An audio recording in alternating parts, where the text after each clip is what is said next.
الحمد لله الذي هدانا لهذا وما كنا لنهتدي لولا أن هدانا الله.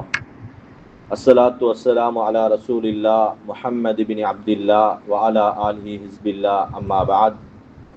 قد قال الله تعالى في محكم التنزيل بعد أعوذ بالله من الشيطان الرجيم بسم الله الرحمن الرحيم وما تسقط من ورقة إلا يعلمها صدق الله العليم. நிறைவுடைய வாழ்வழித்து நெடுநிலத்தை காக்கவல்ல மறையளித்த இறைவனுக்கே மாபெரும் புகழ் அனைத்தும் அல்ஹம்துலில்லாஹ். சத்தியத்தின் தூதர் சன்மார்க்கத்தின் போதகர் சாந்தி மார்க்கம் ஏந்தி வந்த அன்பு நபி ஸல்லல்லாஹு அலைஹி வஸல்லம் அன்னவர்கள் மீதும் இஸ்லாம் என்னும் சாம்ராஜ்யத்தை கட்டி எழுப்புவதற்காக தங்கள் உயிர்களையே கற்களாக பாவித்த உத்தம சஹாபாக்கள், அவர்களை தொடர்ந்த தாபிஊன்கள், தபு தாபிஐன்கள், கியாமத் நாள் வரைக்கும் இந்த உன்னதமான தீனை அதன் உண்மையான வடிவிலே எடுத்து நடக்கக்கூடிய முஸ்லிமான ஆண்கள் பெண்கள் அனைவர் மீதும் அல்லாஹு தாலாவின் சாந்தியும் சமாதானமும் உண்டாவதாக. புரிந்த ஜும்மாவுடைய கடமையை ஒரு கடமை என மதித்து நேர்காலத்துடன் மஸ்ஜிதிலே ஏத்துகாஃபுடைய நியத்தில் அமர்ந்திருக்கும் அன்பின் இஸ்லாமிய நெஞ்சங்களே, வாலிப சகோதரர்களே, படைத்தவன் ரப்புல் இஸ்ஸத் அல்லாஹ் இவற்றையெல்லாம் எடுத்து நடவுங்கள், பகரமாக சுவர்க்கத்தை தருகிறேன் என்று என்னையும் உங்களையும் ஆசையுற்றிருக்கின்றானோ அத்தகைய நல்ல காரியங்களை முடியுமான அளவு எடுத்து நடக்கும்படியும், இவற்றையெல்லாம் வேண்டாம் விட்டுவிடுங்கள், இதற்கு பகரம் படு பயங்கரமான நரகம்தான் என்று என்னையும் உங்களையும் எச்சரித்திருக்கின்றானோ அத்தகைய பாவ தீய காரியங்களில் இருந்து முற்றுமுழுதுமாக தவிர்ந்து கொள்ளும்படி முதற்கண் எனக்கும் அப்பால் உங்களுக்கும் வசியத்தும் நசீஹத்தும் செய்து கொள்கிறேன். கனிமான மேலான பெரியோர்களே, அன்பு சகோதரர்களே, அல்லாஹு தாலா இந்த உலகத்தை இயக்கிக் கொண்டிருக்கிறான் என்பதை நாளுக்கு நாள் அவன் நிரூபித்துக் கொண்டே இருக்கிறான். அல்லாஹ் என்றொருவன் இருக்கிறான், அவன் இந்த உலகத்தை இயக்குகிறான், அவனுடைய நாட்டு பிரகாரம் தான் இந்த உலகம் இயங்குகிறது என்பதை அல்லாஹ் மனிதனுக்கு ஒவ்வொரு நாளும் உணர்த்தி கொண்டே இருக்கிறான். கனிமானவர்களே, குறிப்பிட்ட ஒரு 2 வாரங்களாக யாரை கேட்டாலும் சொல்லக்கூடிய ஒரு வார்த்தை தான், ஹஜரத் என்னென்னமோ பிளான் பண்ணினோம், என்னென்னமோ யோசிச்சு வச்சிருந்தோம், எல்லாம் தலைக்கீழ நடந்த ஹஜரத், பிளான் பண்ணின ஒன்றையும் செஞ்சு கொள்ள இயலாத லெவலுக்கு ஆகிட்டு ஹஜரத் என்று நாங்க போட்ட பிளான், நாங்க போட்ட திட்டங்கள் எல்லாம் ஃபெயில் ஆகிட்டு என்பதை மனிதன் ஒத்துக்கொள்ளும் அளவுக்கு அல்லாஹ் அவன் போட்ட பிளானை சக்சஸ் பண்ணி கொண்டிருக்கிறான். கண்ணியமானவர்களே, எனக்கும் உங்களுக்கும் சில நேரம் இந்த சொல்ற வார்த்தை பிடிச்சு கொள்ளாம இருக்கேலும், ஏன்னா பேசுற பலரும் பேசுற விஷயங்களை பார்த்தா ஒரு வருஷத்துக்கு போட்ட பிளான், ஒரு மாசத்துக்கு போட்ட பிளான். என்னுடைய ஒரு நண்பன் கோல் எடுத்து சொன்னார், ஹஜரத் 27 நிக்காஹ் இருக்குது, கட்டாயம் வாங்க. அவர் ஒரு ஃபத்வாவுக்காக எடுத்தாரு. அவர் கேட்டார், ஹஜரத் நான் என் வைஃபுக்குரிய மகராக நான் உம்ராவை தான் வச்சிருக்கிறேன், நாங்க டிசம்பர் ஃபெஸ்ட் நாங்க உம்ரா போறோம், அப்ப நாங்க ரெஜிஸ்டர்ல அதை எப்படி பதியணும், உம்ரா என்று பதிகிறதா அமௌண்ட்டை பதிகிறதா என்று பேசுற ஃபத்வா ஒன்றுக்காக வேண்டி எடுத்தவர் 27 அவருடைய நிக்காஹ் என்று சொன்னாரு. வைஃப் அவரு இன்ஷா அல்லாஹ் டிசம்பர் 1 உம்ரா கூட்டிட்டு போகணும், அந்த உம்ராவுடைய பிரயாணத்துல இருந்து எங்களோட சுவர்க்கம் வரைக்கும் எங்களோட அந்த பிரயாணம் தொடர்வதற்கு துவா செய்யுங்க ஹதரத் என்றவர் 27, 28, 29 ஜனவரி 1, ஜனவரி 2 அவருடைய எந்த விதமான போன் கால்க்கும் ஆன்சர் கிடையாது. கோல் அடிச்சா போன் அவருடைய வேலை செய்து இல்ல. ஜனவரி 3ஆம் தேதி எதர்ச்சையாக வாட்ஸ்அப்ல ஒரு மெசேஜ் போட்டு வைத்திருந்தேன், அந்த மெசேஜை சீன் பண்ணி இருந்தாரு. நான் உடனே அவருக்கு கோல் எடுத்தேன். நான் அவர்கிட்ட கேட்டேன், என்ன ஹாலாத், எப்படி, என்ன நிலைமை, எங்க இருக்கிறீங்க, உம்மா எப்படி, வாப்பா எப்படி? அவர் சொன்னாரு, நாங்க சேஃப் ஹசரத், எங்களுக்கு இந்த பிரச்சனை இல்ல, ஊடும் போயிட்டுட்டு வீட்டுல இருந்த பொருட்களும் போயிட்டுட்டு ஊடு இந்த இடத்துல தான் இருந்துச்சுன்னு சொல்றதற்கு சில அடையாளங்கள் இருக்குது ஒழிய ஊடும் இல்ல, வாசலும் இல்ல, பொருட்களும் இல்ல, ஒன்றுமே இல்ல ஹசரத். அதோட சொன்னாரு, கவலையான ஒரு விஷயம் என்னன்ற ஹசரத், 27 கரம் பிடித்து டிசம்பர் ஃபெஸ்ட் வாழ்க்கை துணையுடன் உம்ரா பயணம் கோர்த்து சுவர்க்கம் வரைக்கும் போக வேண்டும் என்று நினைத்து திருமணம் பேசி வைத்திருந்த என பொஞ்சாதிர ஜனாசாவை தொழுவிச்சிட்டு வந்து தான் உங்களோட பேசி கொண்டிருக்கிறேன் ஹசரத் என்றார்.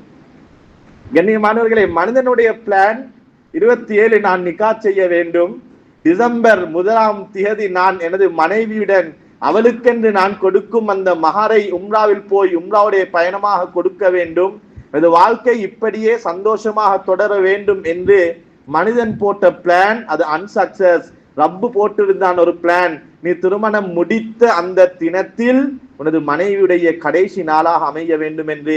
கண்ணியமானவங்களே, பேசுற ஏக்கச்சக்கமானவங்க ஏராளமானவங்க சொல்ற விஷயம் என்னண்டா, ஹதரத் இந்த கிழமை இப்படி நினைச்சிருந்தோம், ஹதரத் வீட்டுக்கு பெயிண்ட் பண்ண நினைச்சிருந்தோம், ஹதரத் வீட்டை கட்ட நினைச்சிருந்தோம், ஹதரத் இப்படி இப்படி எல்லாம் நினைச்சிருந்தோம், எல்லாம் தலைகீழ மாறிட்டு ஹதரத் என்று மனிதன் போட்ட பிளானை தாண்டி ரப்புடைய பிளான் தான் இந்த உலகத்தில் வேலை செய்யும் என்பதை அல்லாஹ் தினம் தினம் எனக்கும் உங்களுக்கும் ஞாபகப்படுத்திக் கொண்டே இருக்கிறான். கண்ணியமானவர்களே,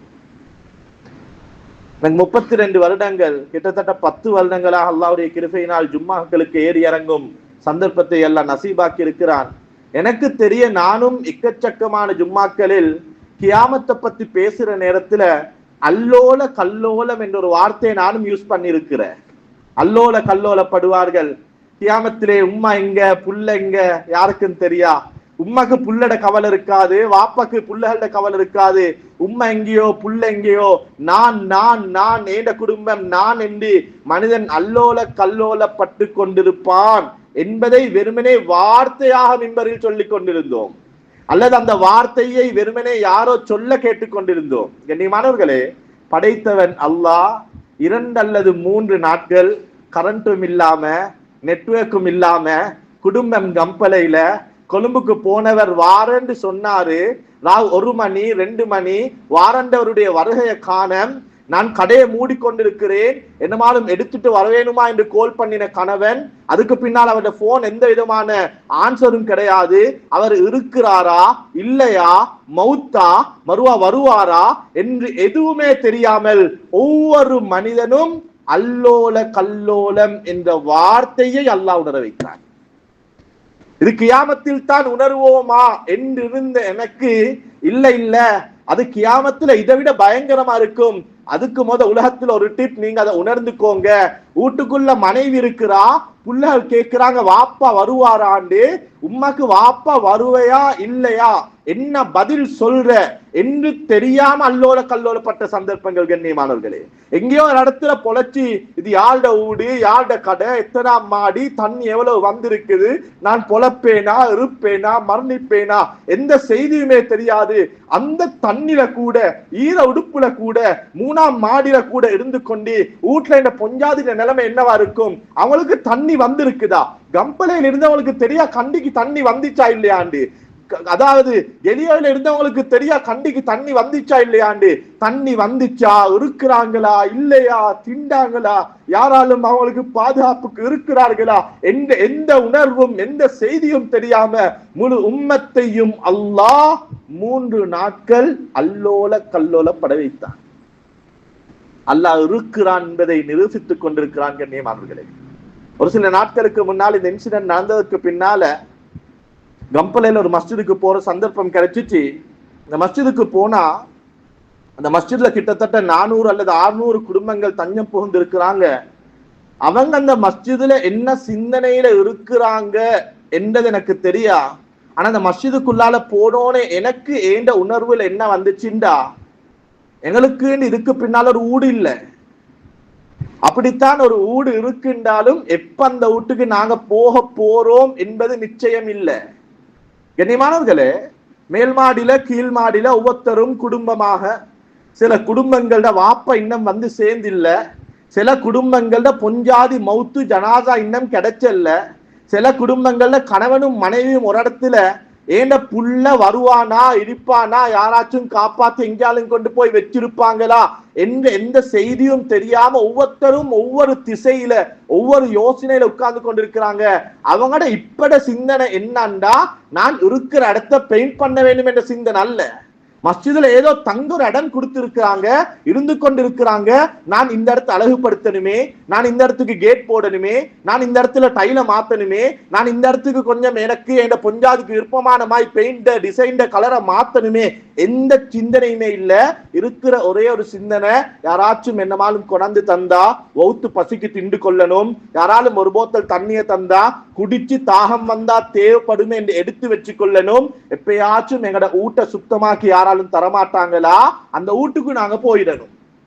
போனவங்க சொன்னாங்க, ஹதரத் ஒன்றும் வானம் ஹதரத், இருந்த வீட்டை சுத்தமாக்கி ஒரு பாயும் தலவாணியும் இருந்தாலும் போதும், சொந்த வீட்டுல போய் படுக்கிற மாதிரி வருமா ஹதரத்? கண்ணியமானவர்களே, அவங்க அதை என்ன நோக்கத்துல என்ன சிந்தனையில சொன்னாங்கன்னு தெரியா? நான் உணர்ந்தது என்னண்டா, ரப்புல் இஸ்ஸத் அல்லாஹ் அந்த ஆகிரத்துடைய வாழ்க்கைக்காக என்னையையும் உங்களையையும் எப்படி இவங்க பள்ளிக்குள்ளால கொஞ்ச நாள் இருந்துட்டு போக உட்கார்ந்து இருக்கிறாங்களோ, என்னையையும் உங்களையும் அல்லாஹ் துனியாக்கு அனுப்பி இருக்கிறான். கொஞ்ச காலம் இருங்க, தேவண்டா தின்னுங்க, தேவண்டா குடிங்க, தேவைக்கு ஏற்ப சம்பாதிங்க. நோக்கம் பள்ளிக்குள்ளால உட்கார்ந்து பள்ளிய பெயிண்ட் பண்ற, பள்ளியில கார்டன் செய்யற, பள்ளியில டைல் பிடிக்கிற நோக்கம் அல்ல.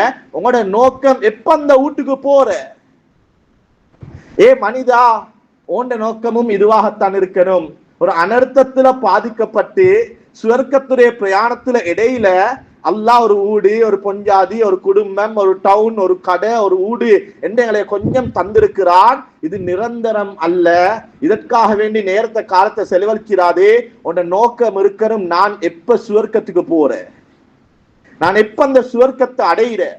எப்படி அந்த பள்ளிக்குள்ள இருக்கிறவங்க எவ்வளவு தான் சாப்பாடு வந்தாலும், சாப்பாடு பார்சல் வந்தாலும், தண்ணி வந்தாலும், பிலோகள் கிடைச்சாலும், யார் யாரோ வந்து எக்கச்சக்கமான வார்த்தைகள், நாங்க உங்களை கொடை போடுறோம், நாங்க உங்களுக்கு லட்சத்துல தாரோம், நாங்க உங்களுக்கு ஊடு கட்டித்தாரோம் என்று எத்தனை வார்த்தைகளை சொன்னாலும் அவங்களோட அடி மனசு இருந்த வீட்டுக்கு போயிட்டனும், இருந்த வீட்டுக்கு போயிட்டனும், அந்த இடத்துக்கு போயிட்டனும் என்று எப்படி போற இடம் அவர்களுடைய ஆள் மனதில் சிந்தனையாக இருக்குதோ, மனிதா, உலகம் வெறுமனே தங்கிச் செல்ல வந்த இடம்தானே ஒழிய நிரந்தரம் அல்ல.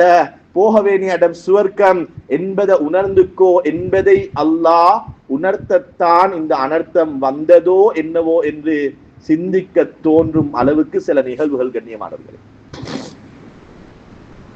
நமக்கு எல்லையில சம்பந்தப்பட்ட ஒரு நபரோடு என்னுடைய ஒரு நண்பர் நேரடியாக தொடர்பு கொண்டு அவர் சொன்ன விடயம், அந்த இன்சிடென்ட் நடக்கிற நேரத்தில் எல்லாரும் சொன்னாங்களாம், அவங்களோட வீடு மிச்சம் பழசா இருக்குது, மிச்சம் பழமையான ஒரு வீடு. சொன்னாங்களாம், ஒருவேளை வந்தா அவங்களோட வீடு அவசரமாக இடிஞ்சு போயிடும், அதனால அந்த பின்னால் இருக்கிற அந்த புதிதாக கட்டின அந்த கான்கிரீட் வீட்டுக்கு நாங்க போமலையா என்று, பழைய வீடு இடிஞ்சு விழுந்துரும் இல்லையா என்ற சிந்தனையில பழைய வீட்டை வச்சுட்டு புதிய பலம் என்று நினைத்த கான்கிரீட் வீட்டுக்கு போனவர்கள் கான்கிரீட் வீட்டோட சேர்ந்து அடிபட்டு போன சரித்திரங்கள் நடந்த காலம் கண்ணியமானவர்களே. நாங்க நினைக்கிறோம் பழசு தாங்காது, அல்லாட பிளான் பழசு தாங்கும், புதுசு தாங்காதுன்றது கண்ணியமானவர்களே. ஒவ்வொருத்தருட வாழ்க்கைய, ஒவ்வொருத்தருட நடந்த சில நிகழ்வுகளையும் கேட்டு பார்த்தா சுப்ஹானல்லாஹ், அல்லாஹ் உணர்த்துகிறான், இன்னா லில்லாஹ் வ இன்னா இலைஹி ராஜிஊன். நீங்க எனக்காக நீங்க என்னிடம் மீண்டும் திரும்பி வர வேண்டும். ஆகிரத்து தான் நோக்கம், மௌத்து தான் நோக்கம், மௌத்துக்கு பின்னால் இருக்கிற வாழ்க்கை தான் நோக்கம் என்பதை மனிதன் புரிய வேண்டும் என்பதனால் தான் அல்லாஹ் இந்த அனர்த்தத்தை தந்தான். கண்ணியமானவர்களே, யாரெல்லாம் பாதிக்கப்பட்டு உயிர் நீத்தார்களோ, குர்ஆனும் ஹதீஸும் தெளிவாக சொல்லுது, சுஹதாக்கள் அவங்களோட முடிவு சுவர்க்கம் என்பதாக. யாரெல்லாம் வீட்டையும் பொருளையும் இன்னும் என்னென்ன விடயங்களை இழந்தார்களோ, குர்ஆன் திட்ட தெளிவாக சொல்கிறது, இழந்ததை விட அவர்களுக்கு சிறந்ததை கொடுப்போம் என்று. இன்ன மஅல் உஸ்ரி யுஸ்ரா ஃபஇன்ன மஅல் உஸ்ரி யுஸ்ரா. ஒரு கஷ்டம் என்றா டபுள் சந்தோஷம் தரும் என்பதாக குர்ஆன் சொல்கிறது. ஒரு ஃபெயிலியரா டபுள் சக்சஸ் இருக்கும் என்று குர்ஆன் சொல்கிறது. ஒரு கவலையா டபுள் சந்தோஷம் இருக்கும் என்று குர்ஆன் சொல்கிறது. எனவே நான் பேசுவதும் உணர்த்த விரும்புவதும் பாதிக்கப்பட்டவர்களுக்கு அல்ல, அதில் வஃபாத்தானவர்கள் சுவர்க்கம் என்பதில் சந்தேகமும் கிடையாது.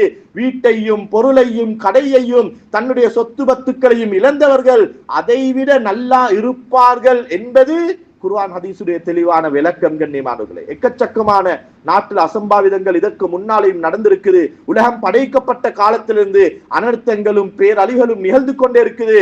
அப்படி அதற்கு பாதிக்கப்பட்ட ஒத்தரை சந்திச்சு அந்த நேரத்துல பேசினா சொல்லுவார், ஒன்றும் இல்ல ஹதரத், எல்லாம் போயிட்டு ஹதரத், முன்னுக்கு என்ன செய்யற பிளான் கூட இல்ல ஹதரத், இந்த உசுறு மட்டும் பொழைச்சிச்சு நினைக்கிற நிலைமையில இருக்கிறோம் ஹதரத் என்று சொன்ன ஏராளமானவங்க அதற்கு பல வருடங்களுக்கு பின்னால சொல்றாங்க, ஹசரத் அன்றைக்கு தான் என் லைஃப்ல ஒரு சேஞ்ச் நடந்துச்சு ஹசரத்.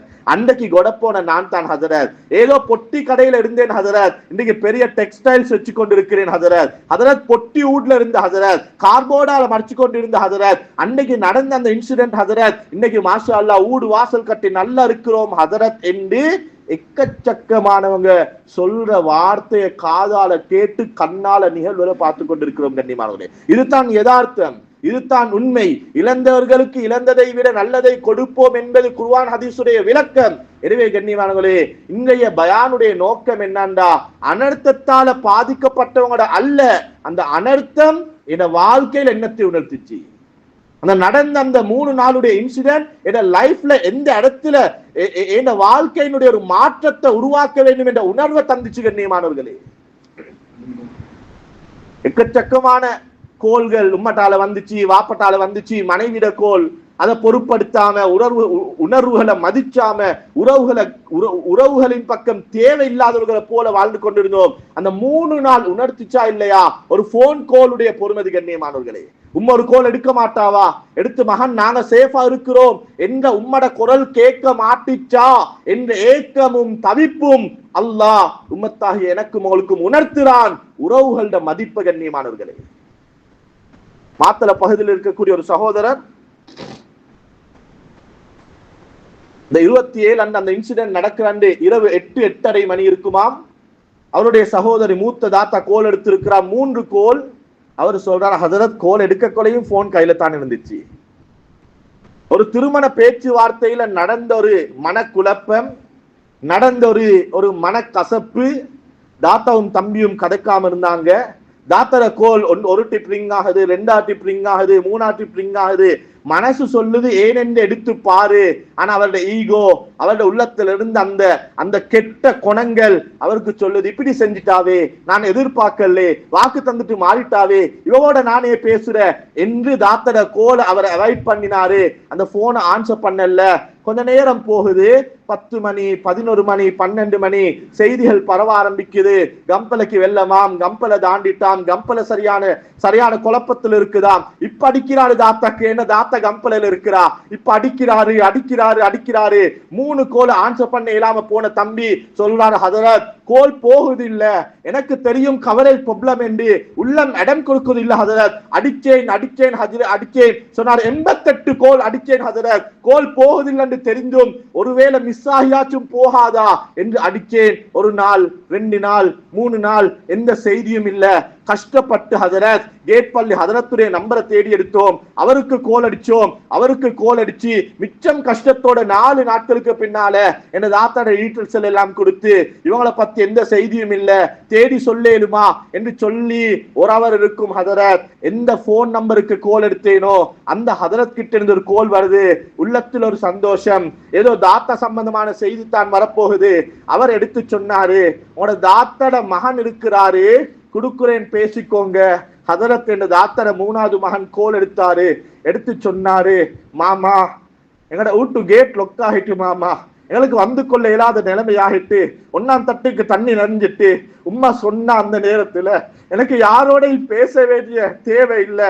ஆனா மாமாக்கு ஒரு கோல் எடுத்தாங்க, நான் மாமாட்ட மன்னிப்பு கேட்க வேணும், நான் மாமா கிட்ட ஒரு ரிக்வஸ்ட் வைக்க வேணும் என்று 1ஆம் தட்டு நனைஞ்சிட்டு 2ஆம் தட்டுக்கு ஏறினோம். உங்களுக்கு உம்மா கோல் எடுத்தா நீங்க ஆன்சர் பண்ணல, 2வது கோல் எடுத்தா நீங்க ஆன்சர் பண்ணல, 3வது கோலை எடுத்து ஆன்சர் பண்ணல.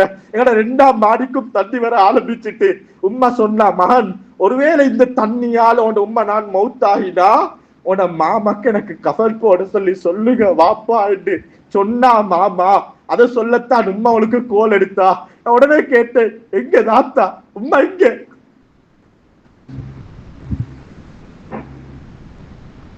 ஹதரத் மகன் சொன்ன பதில் என்னன்னா, உம்மோட ஜனாசாவை அடக்கத்தான் நாங்க கேட் பள்ளிக்கு வந்தோம், ஜனாசாவை அடக்கிட்டோம், இப்பதான் ஹதரத் உங்களுக்கு கோல் எடுக்க சொல்லி சொன்னாரு மாமா என்று சொன்னாரு என்று ஏங்கி அழுகிறாரு கண்ணியமானவர்களே.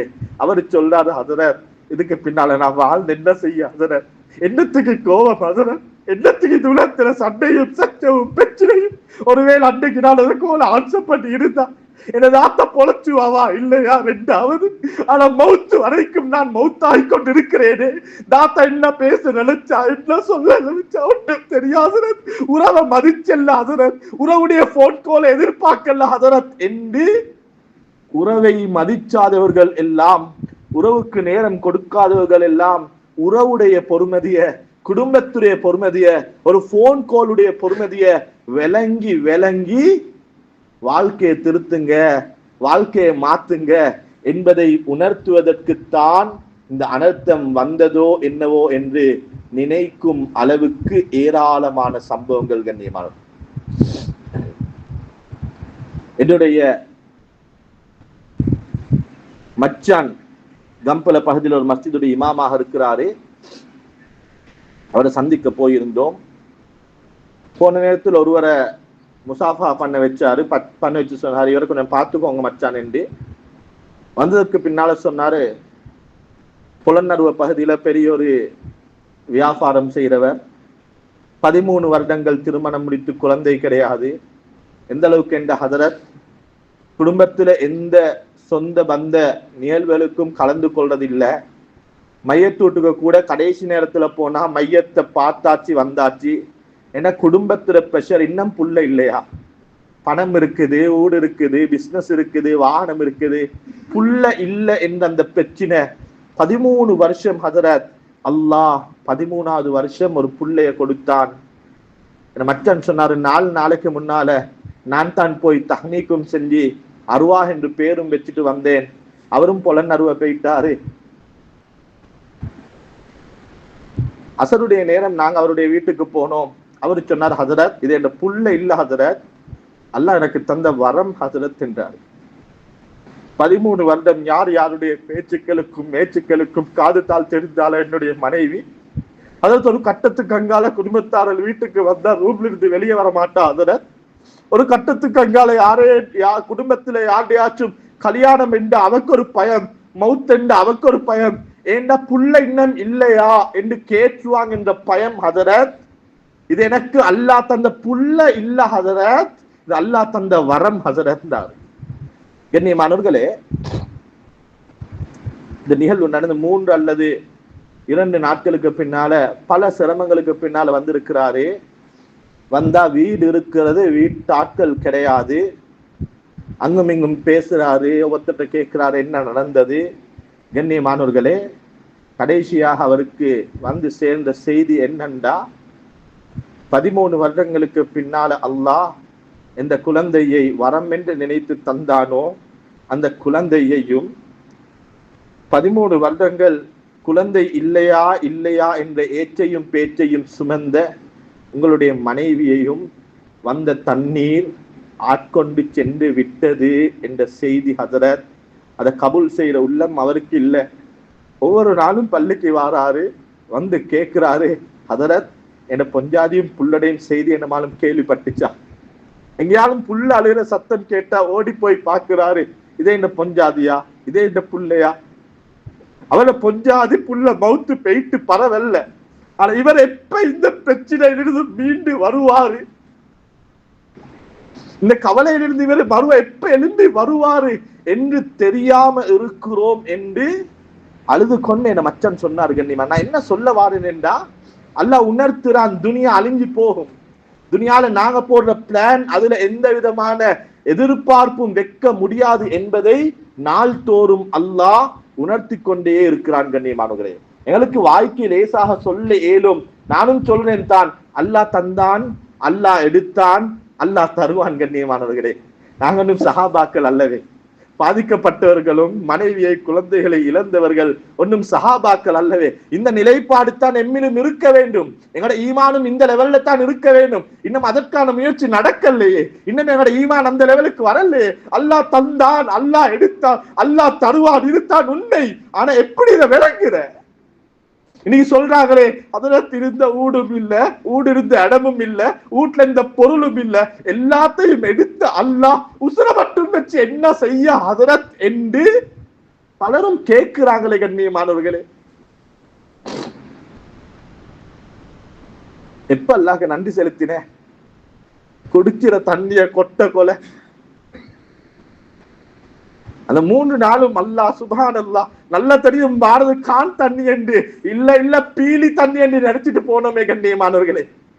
பீலி தண்ணியை கூட ஒதுக்கின ஒரு கூட்டமாக தண்ணியை கணக்கெடுக்காதவங்க பீலிக்கு முன்னால போய் நீர்வீழ்ச்சிக்கு முன்னால போய் இது வாரது எங்கேயோ வீட்டுல இருந்து வார தண்ணித்தான் என்று விளங்கி போத்தலுக்கும் கலூனுக்கும் அல்லாஹ் காட்டினானா இல்லையா தண்ணிட பொறுமதியை கண்ணியமானவர்களே? அல்லாஹ் காட்டினானா இல்லையா? ஒரு இடத்துக்கு உணவு பகிர்வதற்காக போயிருந்தோம். போனா எல்லாரும் வாராங்க, போட்டி போட்டாங்க, சண்டை பிடிக்கிறாங்க. ஒரு பார்சல் சோத்துக்கு கண்ணியமானவர்களே எல்லாருக்கும் பகிர்ந்து கொண்டிருக்கிறோம். ஏதோ நாங்க லைன்ல கொடுக்க வேண்டும் நினைச்சல, அது தானாக லைன் என்று உருவாகி விட்டது. நாங்க சாப்பாடுகளை கொடுத்து கொண்டிருக்கிறோம். ஒருவர் வருகிறார், லைன்ல நிக்கிறார், லைன் கிட்டி ஆகுள்ள திரும்பி போறாரு. மறுவா லைன் கூட மறுவா வந்து லைன்ல ஜாயிண்ட் ஆகுறாரு. மறுவா இன்னும் 3 பேர் 4 பேர் இருக்கிற நேரத்துல மறுவா ஒதுக்குறாரு. நானும் என்னுடைய ஒரு உஸ்தாதும் இதை நோட் பண்ணினோம். நாங்க பக்கத்துல இருந்து ஒருவர் அழைச்சு கேட்டோம். அவர் வாராரு, லைன்ல நிக்கிறாரு, ஆனா சாப்பாடு பார்சல் எடுக்கிற இடம் கிட்டே ஆகுல போறாரு. அவரு சொன்னார், ஹஜரத் அவர் யாரு தெரியுமா? அவர் சொன்னார், ஹஜரத் இந்த பள்ளியில 30 கஞ்சினா 15 கஞ்சி கொடுக்கிறவர் ஹஜரத் அவரு. அவர் சொன்னார், ஹஜரத் இந்த ஊர்ல எத்தனையோ ஏழை குமரி பெண்களுடைய திருமணத்துக்கு 25 சான் ஃப்ரீயா கொடுத்தவர் ஹஜரத். ஊருக்கே திங்க கொடுத்த மனுஷன் ஒரு சோத்து பார்சல் சோறுக்கு எப்படி எடுக்கிற என்ற உணர்வா இருக்கும் ஹஜரத். கண்ணியமானே, கோடியில புரட்டவனும் பள்ளிக்குள்ளால, பிச்செடுத்தவனும் பள்ளிக்குள்ளால, மாடி வீடுல குடும்பம் நடத்தினரும் மஸ்ஜிதுக்குள்ளால பாயும் இல்லாம டைல்ல படுக்கிற நிலைமை. இதுதான் உலகம் கண்ணியமானவர்களே. அல்லாஹ் ஏதோ தந்திருக்கிறான், நன்றி செலுத்த வேண்டும். தந்த ரப்புக்கு எடுப்பதற்கு நிமிடமும் தேவைப்படாது கண்ணியமானவர்களே. என்ன பணம், என்ன வாழ்க்கை, என்ன சொத்து. இன்னைக்கு இருந்தவனும் ஒரு இடத்துல, இல்லாதவனும் ஒரு இடத்துல. இன்னைக்கு கடையில பொஸ்ஸும் பாய் இல்லாம படுக்கிறாரு, அந்த கடையில வேலை செஞ்ச கோலியாவும் பாய் இல்லாம படுக்கிறாரு. இன்னைக்கு பெரிய இடத்துல முடிச்சு கொடுத்தவனும் பள்ளிக்குள்ளால பார்சல் சோத்துக்கு கையேந்தி கொண்டிருக்கிறாங்க. இன்னைக்கு அவருடைய துணையில, அவருடைய வசூல்ட மகள்ல கல்யாணம் செஞ்சவரும் அதே பார்சல் சோத்துக்கு ஒரு லைன்ல நிக்கிற காலம் கண்ணியமானவர்களே. நான் என்ன சொல்ல வாரேன் என்றா, ரப்புல் இஸ்ஸத் அல்லாஹ் அவன் தந்தான், அவன் நினைத்தால் எடுப்பான். இது எனக்குரியது அல்ல, தந்திருக்கிறான். நன்றி செலுத்தினால் தொடர்ச்சியாக இருக்கும். அல்லாஹ் பாதுகாக்க வேண்டும். பெருமை அடித்தோம் என்றா, பணத்திமுறை காட்டினோம் என்றா, எங்களுக்கு இருக்கு, நாங்கத்தான் எல்லாம், எங்களை விட்டு ஆள் இல்ல என்று பேசினவர்கள், நினைத்தவர்கள். கண்ணியமானவர்களே, கம்பல பகுதிக்கு ஜும்மாக்களுக்கு போனா அவருடைய வீட்டுல பெரும் விருந்து வைப்பாரு. உலமாக்களை மதிச்சிருவர் அல்லாஹ். அவர் இழந்ததை பன்மடங்காக்கி அல்லாஹ் அவருக்கு கொடுக்க வேண்டும்.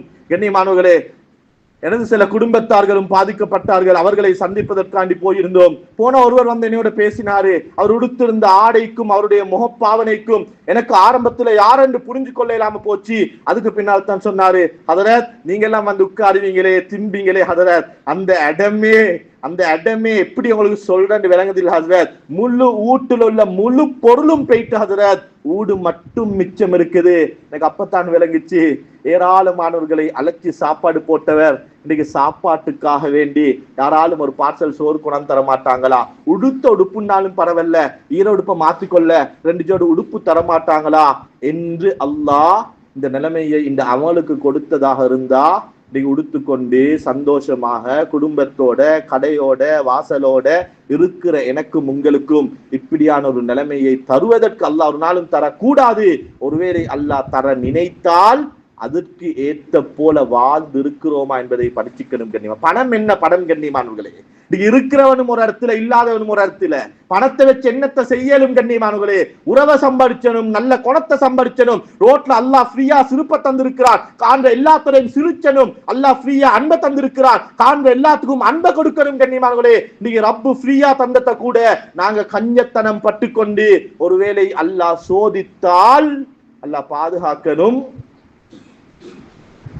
கண்ணியமானவர்களே. சொல்றாரு, ஹதரத் எனக்கு தெரிய குடும்பத்தை நல்லா வச்சிருக்கிறாரு. 3 குழந்தைகள், 3 குழந்தைகளும் பெரிய அமைப்புல பணம் கட்டி படிக்க வேண்டிய ஒரு பாடசாலையில 3 மாடி வீடு, வீட்டுக்கு பாவனைக்கு என்ற ஒரு வாகனம், அவருடைய ஃபேக்டரிக்கு போறதுக்கு வாரத்துக்கு என்ற ஒரு வாகனம். கண்ணியமானவர்களே, பாடசாலை விடுமுறைக்கு புள்ளகளுக்கு பொஞ்சாதியோட தனி அனுப்புவாரு, வெளிநாட்டுக்கு ட்ரிப். பெரும் வசதியானவர். 4 நாள் ஃபேக்டரி இருந்த ஏரியால இருகினாரு. என்ன செய்யற ஏது ஒன்றும் தெரியாது. சொன்னார் 68 கிலோமீட்டர் ஹசரத், ஆட்டை பிடிச்சி பெட்ரோல் இல்லாம இறங்கி நடந்து சிங்கள வீட்டுல சாப்பாடு கேட்டு திண்டு கடையில வாழைப்பழத்தை களவாண்டு திண்டு ஹசரத் 4 நாளுக்கு பின்னால வீட்டுக்கு வந்து இறங்குறேன். நான் வரக்கொள்ள நினைச்சேன். என்னைய கண்டத்தோட என்ன பொஞ்சாதி கத்தி அணைச்சுவாள், என்ன புள்ளகள் எல்லாம் கத்தி கதறுவார்கள். என்ன 4 நாள் வாப்பா நான் இல்ல, என்ன போன் கால் இல்ல, வாப்பா இருக்கிறா இல்லையா என்ற செய்தியும் இல்ல.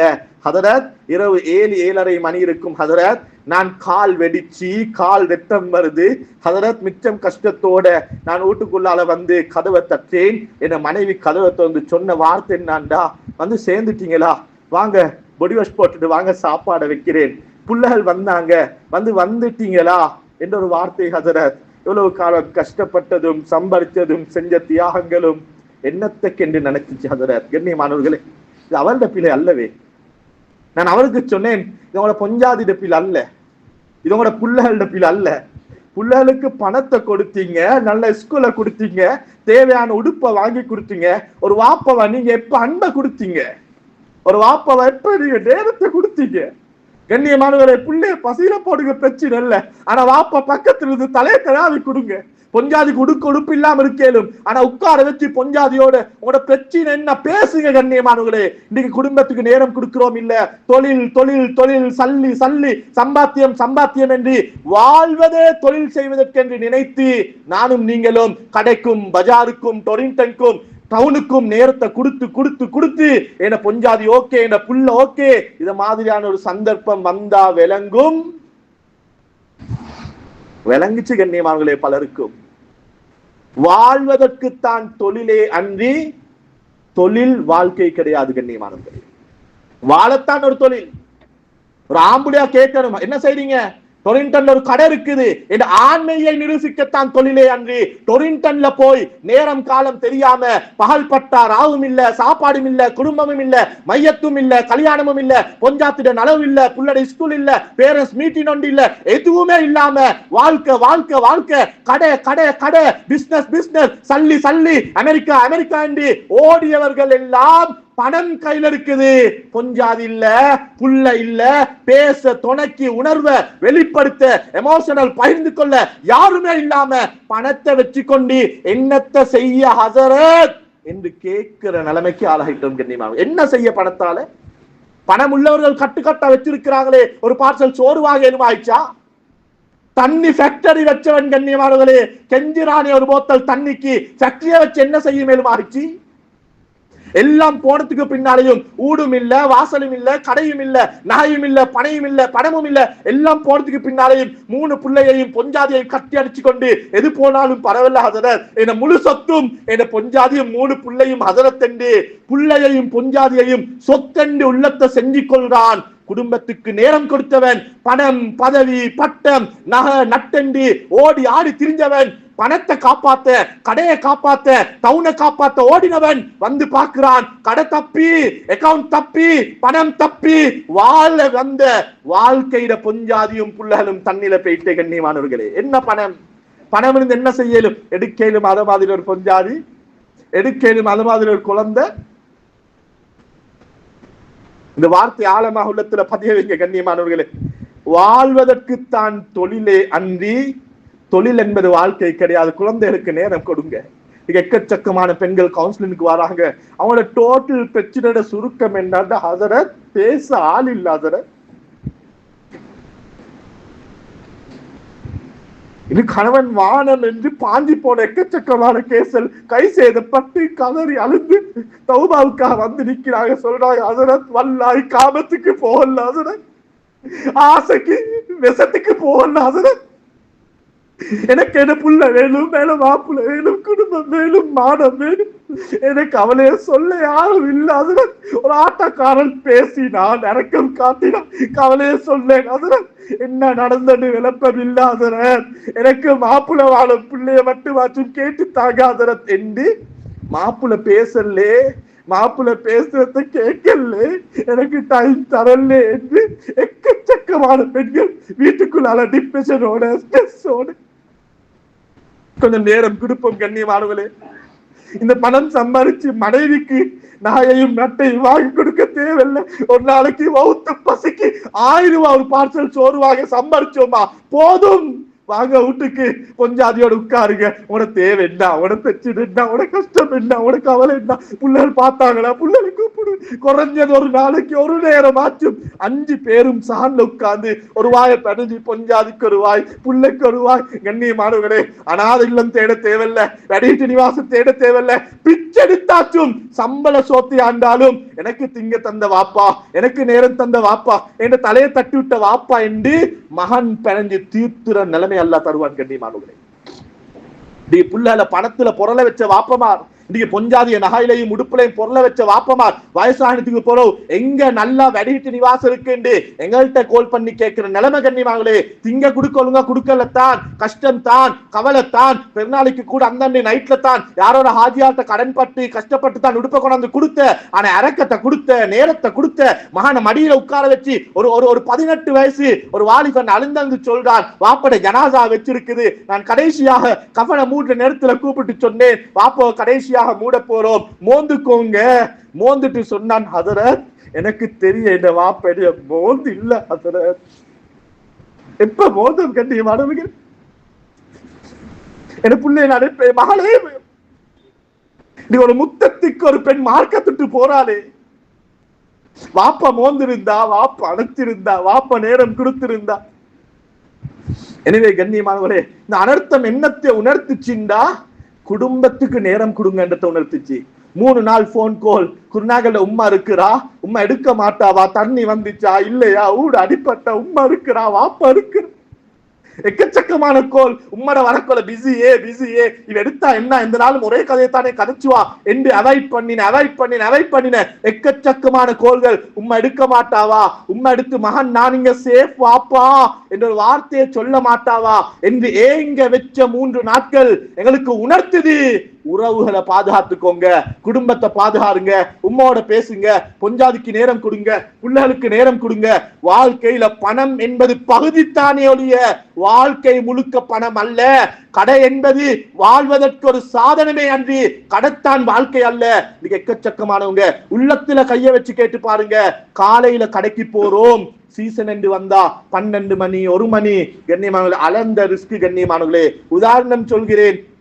ரப்புல் இஸ்ஸத் அல்லாஹ் குர்ஆன்ல ஜொப்புக்கு போங்க, தொழிலுக்கு போங்க, டவுனுக்கு போங்கன்னு பேசுற நேரத்துல அல்லாஹ் எப்படி சொல்றான் என்றா, ஃபம்ஷூ ஃபில் அர்ல், நீங்க உங்களோட ஜொப்புக்கு தொழிலுக்கு பணத்துக்காக வேண்டி நீங்க ஃபம்ஷூ ஃபில் அர்ல், நீங்க துனியால பூமியில நீங்க நடந்து போங்க, நடந்து போக சொல்கிறான். தொலைக்கு வரைஞ்சி வாங்க, ரப்பின் பக்கம் ஓடி வாங்க, மௌத்த நினைச்சு நீங்க சிங்கம் திரட்ட மாதிரி வாங்க என்றெல்லாம் ஸ்பீடையும் ஹை ஸ்பீடையும் பேசின அல்லாஹ் துனியாவை, கடைய, பஜார, சம்பாத்தியத்தை பேசின நேரத்துல ஃபம்ஷூ ஃபில் அர்ல், அரபுல மஷா யம்ஷி என்றா மெதுவா நடக்கிறதற்கு பாவிக்கிற வார்த்தை. கண்ணியமானவர்களே, ஏனென்றா அளந்து முடிஞ்சு. கண்ணியமானவர்களே, உதாரணம் சொல்கிறேன். ஃபாரின் போறதுக்கு பாஸ்போர்ட்டை கொடுத்துட்டோம், போர்டிங் பாஸையும் அடிச்சாச்சு. இப்ப நான் இருக்கிற இடத்துல இருந்து பிளைட் இருக்கிற இடத்துக்கு ஓடி போனாலும், நடந்து போனாலும், கார் புக் பண்ணி போனாலும், பறந்து போனாலும், அந்த இடத்துல இருந்து பிளைட் இருக்கிற இடத்துக்கு ஜெட்ல போனாலும் நான் போகும் வரையில பிளைட்டை தூக்க மாட்டேன். கண்ணியமானவர்களே, நீங்க நடந்து தான் போனாலும் உங்களுக்காக போர்டிங் பாஸ் அடிச்சா பிளைட் வெயிட் பண்ணணும். கண்ணியமானவர்களே, உலகத்துக்கு அல்லாஹ் உம்மட வவுத்துல 4வது மாசத்துல போர்டிங் பாஸ் அடிச்சு முடிஞ்சு. நீ டொரிண்டன்ல எத்தனை கடை, நீ கொழும்புல எவ்வளவு சம்பாதிக்க போறாய், உண்ட முழு லைஃப் நீ போட்டாலும் கொஞ்சம் அது இல்லாம, புள்ள இல்லாம, மையத் இல்லாம, உம்மட கஃபன் இல்லாம, வாப்பட ஜனாசா இல்லாம, உம்ம வாப்பட கத்தம் இல்லாம, கந்திர் இல்லாம, குடும்பத்தில் எந்த நலவு நஷ்டம் இல்லாம நீ உன முழு எஃபெக்ட போட்டாலும் உண்ட லைஃப்ல நீ 20 கோடி தான். ஒரு 0 கூடையும் போறல்ல, ஒரு 0 குறையும் போறல்ல, போர்டிங் பாஸ் அடிச்சு முடிஞ்சு. கண்ணியமானவர்களே, ஃபம்ஷூ ஃபில் அர்ல், அளந்த கடைக்கு, அளந்த பிசினஸுக்கு காலையில நேரத்தோட போய் துறப்போம். பரக்கத்துடைய நேரம், குறைஞ்சது 5, 5:30, 6 மணிக்காதும் கடையை மூடுவோம். மகரிபுக்கு பின்னால மகன் ஓதுற குர்ஆனை வாப்ப கண்ணால பார்க்கணும், கொஞ்சாதியோர் உட்கார்ந்து நேரம் கொடுக்கணும், நாளைக்கு என்ன செய்யறன்றத பிளான் பண்ண வேணும். குறைஞ்சது மகரிப் இஷா சுபஹாவது மஹல்லாக்கு வந்து போகணும், மஹல்லால விளங்கணும் இப்படி ஒருத்தர் இருக்கிறாரு. கண்ணியமாங்களே, எங்கட ஒரு பகுதியில இந்த வெள்ளம் வந்ததற்கு பின்னால அந்த சில வீடுகளுக்கு நிவாரணத்துக்காக பொருட்கள் எடுத்துட்டு போனா ஒருத்தர் வந்து பேசுறாரு, நானும் முஸ்லிம் தான், யாரும் வரல, கட்டுக்கொலையால வரையும் இல்ல, உங்களோட பள்ளியால வரையும் இல்ல, எங்களுக்கு அப்பதான் தெரியும் அவர் முஸ்லிம் என்று. நான் கேட்டோம், நீங்க முஸ்லிமா? எது வீடு? இதுதான் வீடு. நாங்க சொன்னோம், நீங்க எங்கட கஸ்ட் ரூட்லயும் இல்ல, எங்கட பள்ளி சந்தாலையும் இல்ல, எங்க சந்தா கட்டுறீங்க? இல்ல ஹதரத், பள்ளி ஒன்று தேவைப்படாதுன்றதுனால சந்தாவும் இல்ல, பள்ளியும் இல்ல. கண்ணியமானவர்களை அல்லாஹ் பாதுகாக்கணும். ஒரு வேளை அவர் தனியே மரணித்து இவர் ஒரு முஸ்லிம் என்று சொல்வதற்கு யாரும் இல்லாம ஒரு அந்நியவருடைய கையில் அந்த ஜனாசா கிடைத்திருந்தால் மௌத்து கூட அந்நிய மதத்தவர்களுடைய முறைப்படி நடந்திருக்கும். மஹல்லாவோட தொடர்பு இருக்க வேணும், நலவு நஷ்டத்துல கலந்து கொள்ளணும். ஊர்ல பணக்காரனா ஏழையா ஒரு ஜனாசாண்ட போங்க. கண்ணியமானவர்களே, ஊர்ல யாராலும் எனக்கு கஷ்டம் என்று விளங்கினா அவங்களுக்கு உதவி செய்யுங்க. அனர்த்தத்தால பாதிக்கப்பட்ட எக்கச்சக்கமானவங்களுக்கு அல்ஹம்துலில்லாஹ் அல்லாஹ்வுடைய கிருபை எக்கச்சக்கமான உதவிகள் கிடைக்குது. எங்கட மஹல்லால எங்கட ஊருக்குள்ள இந்த கம்பல பகுதியில இந்த பாதிக்கப்பட்ட பகுதியில அன்றாடம் தொழிலுக்கு போய் வந்தவங்க எங்கட ஊர்ல இருக்கிறாங்களான்னு தேடி பாருங்க. செல்லம் கம்பளைக்கு தொழிலுக்கு போனவர் ஒரு நாளைக்கு 2500 சம்பளத்துக்கு போயிருப்பாரு. இப்ப பொஸ்ட கடை தாண்டி, இப்ப அவருக்கு பொஸ்ட கடை தாண்டினதுனால அவருக்கு உடனே ஒரு வேலை தொழிலுக்கு போகலாம் இருக்கும். அவரோட வீட்டு நிலைமை என்னன்றதை தேடி பாருங்க. அவரை போய் சந்திங்க, உங்களோட நிலைமை என்ன, உங்களுக்கு என்ன தேவை? எனக்கு ஒன்றுமே இல்லை, இவ்வளவு தான் இருக்கா, என்னட்ட இருக்கிறத கொடுங்க. கண்ணியமானவர்களே, சில நேரம் பாதிக்கப்பட்டவங்க முன்னால வந்து எங்களுக்கு ஒன்றும் இல்ல தாங்க என்று கேட்க முடியுமான நிர்பந்தத்தில் இருக்கிறாங்க. ஆனா எக்கச்சக்கமான வீடுகளுக்குள்ளால யார்கிட்ட சொல்ற, எப்படி சொல்ற, எங்களுக்கு தன் மழை தண்ணி சொட்டு சரி வீட்டுக்குள்ளால வரல, ஆனா வீட்டுக்குள்ள திங்கி இல்லாம கஷ்டத்தோடு இருக்கிறோமே, எங்களுக்கு உதவி செய்ய யாரும் இல்லையா என்று ஏங்கி தவிக்கும் எக்கச்சக்கமான ஊடுகளும் குடும்பங்களும் இருக்கிற. கண்ணியமானவர்களே, அவர்களை போய் நாடுங்க. மஹல்லால ஒரு வட்டையொன்று அடிங்க. எந்த ஊடு, இவங்க எங்க வேலை செஞ்ச, இவங்க கம்பளையில இப்ப அவங்களோட நிலைமை என்ன, இவங்க வெளியே வேலையா இப்ப அவங்களோட நிலைமை என்ன என்று அவங்கள போய் ஒன்றுமே குடுக்கலாட்டி போய் உட்கார்ந்து இரக்கமா சிரிச்சு ஆறுதலா அன்போட 4 வார்த்தை பேசிட்டு வாங்க. கண்ணியமானவர்களே, ரப்புல் இஸ்ஸத் அல்லாஹ் மௌத்து வரைக்கும் இப்படியான நிலைமைகள் வராம எங்களையும் எங்களோட பரம்பரைகளையும் பாதுகாப்பான். ரப்புல் இஸ்ஸத் அல்லாஹ் எங்களோட வாழ்க்கையில நலவுகளை எங்களோட வாழ்க்கையில் அதிகரிச்சு நலவின் பக்கம் உதவி செய்யக்கூடிய நல்ல கூட்டத்தில் ரப்புல் இஸ்ஸத் அல்லாஹ் எங்கள் அனைவரையும் ஆக்கி அல்வானாக.